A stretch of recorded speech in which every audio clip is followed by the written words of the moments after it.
to another video. My name is Jill and today I'm going to be doing my July wrap-up, so let's just get started. I have a total of 13 books to share with you guys today, including all of the books that I read for the reading rush, so without further ado, let's just jump right on in so that this video is not too long. The first book that I finished in July was The Right Swipe by Alisha Rai. I mispronounced her name in one of my previous videos. It's not Ray, it's Rai according to the audiobook. I ended up giving this one a 4.25 stars. I was kind of surprised by how much I absolutely enjoyed this story. This is an adult romance book that is based off of the dating app world. We follow a strong kick-ass woman named Rhiannon who is the CEO of a dating app company, and we also follow a guy named Samson who is an ex-football player but has recently become the spokesperson to Rhiannon's rival dating app company. Even though I personally am not a user of the dating apps, I really enjoyed this story, and I especially like how Rhiannon talked about the marketing and all the business aspects that goes behind her company. I just thought that was really interesting. Lots of the reviews that I read mentioned how Rhiannon was very annoying to them, and I totally understand why people would think that. Surprisingly,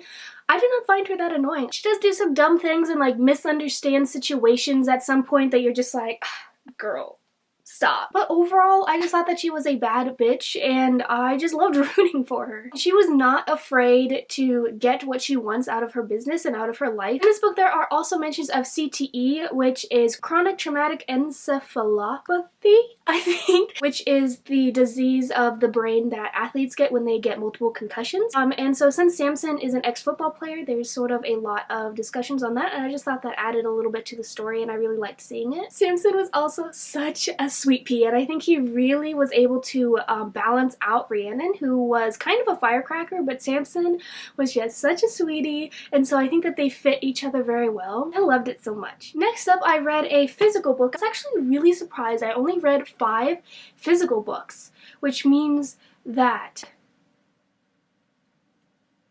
8 were either ebooks or audiobooks. Sorry guys, I am an English major. I don't do math. The first physical book that I read, which wasn't even totally physical, was My Lady Jane by Brodi, Ashton, Cynthia and Jodi Meadows. I ended up giving this one a 3.5 stars. I really appreciate what this book was trying to do, but it overall was not totally for me. I didn't really fall in love with it as much as I had hoped. This is a sort of retelling of Lady Jane Grey, who was the Queen of England for 9 days. So I say retelling, but there's a lot of twists and turns and magical elements that the authors put into this book. For instance, some of the characters in this book have an animal form that they can switch into, so you get the general retelling of the history, but the authors take a lot of liberties to make the story sort of fun and quirky and hilarious. I say hilarious because that's what a lot of the reviews that I had seen and read said, that this book was absolutely hilarious. I thought that it was funny. I thought it was going to be more laugh out loud funny, and I might have chuckled a couple times. I maybe laughed in my head at some of the jokes, but it definitely wasn't laugh out loud kind of thing, which I was expecting. Most of the story relied on being ridiculous and sort of more slapstick comedy, which isn't totally my thing. I will say that I flip-flopped between reading the physical book and the audiobook, and the audiobook is very, very good. The narrator does, I think, a wonderful job of bringing the ridiculousness to life. Yeah, overall this book was cute. If you're looking for something that's a change of pace, that's really fun, light, nothing too serious happens in it, this would definitely be a book to maybe consider. I probably won't be continuing on with the series because this is a 3-book series and they follow different historical Janes. I don't think I'm going to be continuing on just because it just wasn't totally my thing, but I did, like I said, appreciate the story. Next up, I have Like a Love Story by Abdi Nazemian. I think that I'm pronouncing that right. I practiced trying to say it, and I hope that is correct. I ended up giving this book a 5 out of 5 stars. It was truly something extraordinary and special. And as soon as I hit the halfway point, I knew that this was going to be a story that stuck with me for a long time, and even 3 weeks later, I look at the cover and I just feel all these emotions in my stomach that I can't even fully describe. The story was just so special and it opened my eyes to so many things. This follows 3 different teenagers and it is set against the backdrop of New York City during the height of the AIDS crisis in 1989. It follows Reza, who is an Iranian boy, and he has to sort of come to terms with the fact that he has just moved to New York and that he is gay. It also follows a boy named Art, who is the only out and proud boy in his high school, and it also follows his best friend Jodi, who is a wannabe fashion designer who has an uncle who has AIDS, and everyone in the story is kind of involved in activism and protests for AIDS. Also, I believe that this book is own voices. Despite that, I will say up front that this book is pretty difficult at times. It uses homophobic slur and also specifically the F word, as one of the characters uses the F word quite often, so please know going in that that is a word that is frequently used, and I know some of the reviews that I had read said that that made them uncomfortable, so just know that going in. I wish I would have read the physical copy of this book instead of listening to the audiobook, because I want to go back and like annotate this book and just look up every single little thing that was mentioned, because I was born in the late 90s. Like I said, this takes place in 1989, and I am a complete uncultured swine when it comes to like pop culture from like the 70s, 80s, even 90s, and so there are a lot of names and like musicians and fashion designers and stuff like that that I wasn't totally familiar with, and so I was trying to Google them as the story went along, but I'm sure that I missed some. Yeah, that's another great thing about this book, is that it really made me want to research this time. I knew about the AIDS crisis, but like not very in depth. Even though it's recent history, it's not like talked about as much. I really loved how Madonna played such a huge role in this book. I just loved all the characters. There were some points to where I was kind of annoyed with them, but they were acting like teenagers, so I gave them a pass. It was just such a, I don't want to say like breath of fresh air, because this book is really like heavy at times, and it's very sad. I'm just so glad that I read it and that it is in my memory and in my mind now. Just stuck in my heart, and I don't think that it's going to leave anytime soon, so I would highly recommend this book. I loved it so much. Next up, I read a graphic novel. Who even am I? I don't read graphic novels normally, and that was Laura Dean Keeps Breaking Up With Me by Mariko Tamaki. So this became available at my library one day because I had put a hold on it, and I was just like, okay, cool, I'll read that. And it was an oof. I did not enjoy it like at all. I normally am not a huge graphic novel person. I've read graphic novels that I enjoyed, but this one just was not it. The art style was the best art styles that I've ever seen. It is totally up my alley. It was like, if I had a book, I would flip it through for you, but I read it as an ebook. But it has like pink, black, and white tones, and I loved the pink in it. And it was just gorgeous. Basically, it follows a girl named Freddie whose girlfriend, Laura Dean, is just horrible to her, and she kind of has to go through that because she keeps wanting to get back together with her even though her girlfriend's awful, and it really deals with toxic relationships. And I don't know, I don't want to spoil the story for you guys. I was going to talk more in depth, but when I looked at the summary of the book, like on Goodreads, I figured out that it doesn't actually say what I wanted to talk about, so I'm not going to say in depth in case anyone wants to read it, but there were just certain things that really bothered me. Gave it 2 stars. I don't know if I said that before, because the art style, immaculate, but the story was just not for me. I probably would have given it 1 star if the art style was different, like totally being honest. Yeah, so there are trigger warnings for abortion, also like mental abuse, toxic relationships, and also I would say depression.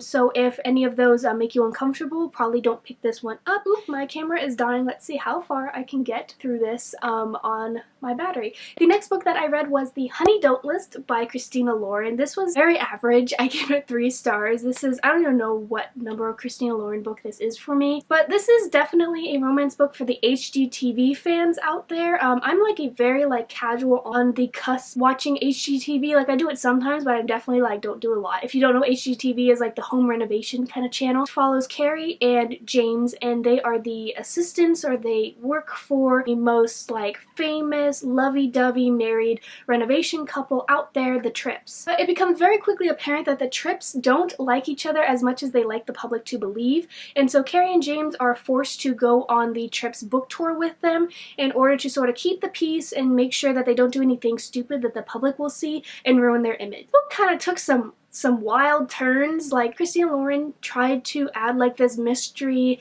twist throughout the book that was kind of leading up, but it wasn't the best in my opinion. But yeah, this book was okay. I thought the romance was fine. It wasn't anything spectacular, but it was fun. It was entertaining. I was annoyed at every single character at least once throughout the book. They were quite something, especially the Tripps. I was like, anyway, so this book was just very average. Okay, sorry if the angle's different. I had to go change my battery. Next up, I have Godsgrave by Jay Kristoff, which is the sequel to Nevernight. I have the UK paperback and then like the US hardcover.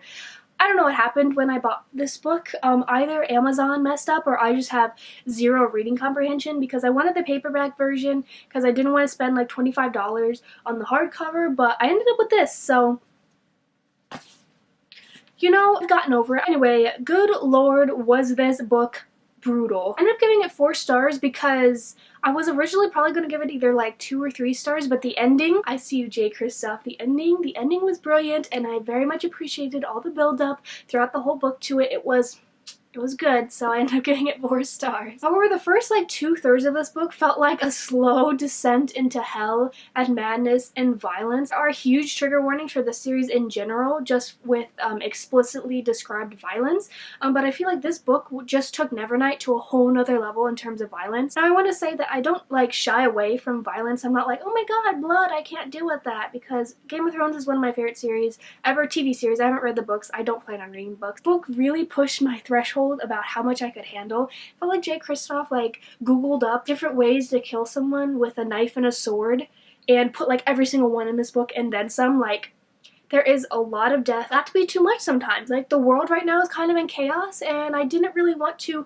read this super depressing ass book about all these deaths, you know? The violence is sort of inescapable because Jay Kristoff tells us in sort of a then versus now sort of timeline, and so it's just constant like constant violence and constant action. Like, it does not pause. First book follows a girl named Mia, and she goes to an assassin school to win, I guess you would say win, competition type thing in order to be the top assassin and work for these people.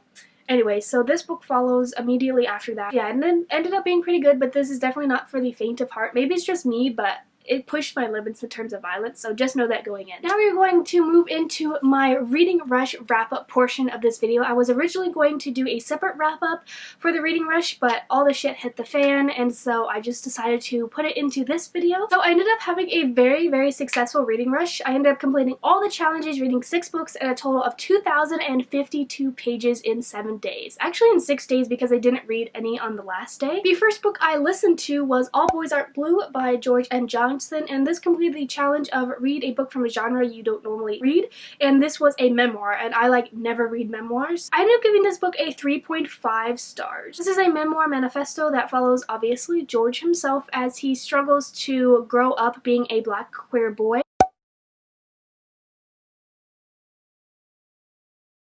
Like everyone says who reads this book, it is very eye-opening and it is a story that needs to be told. I ended up giving it a 3.5 though, not because the story wasn't good or not because like I couldn't relate to it or whatever, like it wasn't written for me, but I give it 3.5 because the writing style was weird for me and I had trouble following it. Like, it sort of jumped around. Maybe it's because I don't read memoirs, and this could have just been a misconception of me going into it, but I thought that it was going to go in terms of like time, like it was going to follow as he's growing up, but it kind of like skips around and like has references to things, and then he says like, oh, I'm going to explain that later, but then like it's a really long time until he explains it. It's just a me thing, but I just personally had trouble following it, and so that sort of detracted from my enjoyment of the overall story. But that is not to say not to read it. I highly recommend it. Anyone watching this video, I really hope that you will read it because it is very eye-opening and it is a story that needs to be told. But yeah, I just personally didn't really like the writing style and the position of the different essays, but that's probably just a me thing. George mentions this in like the foreword to the book, but I thought I would mention here there are trigger warnings for homophobia, homophobic slurs, and also sexual assault. Next up, I read The Kiss of Deception by Mary E. Pearson, and this completed the challenge of read a book that matches your birthstone,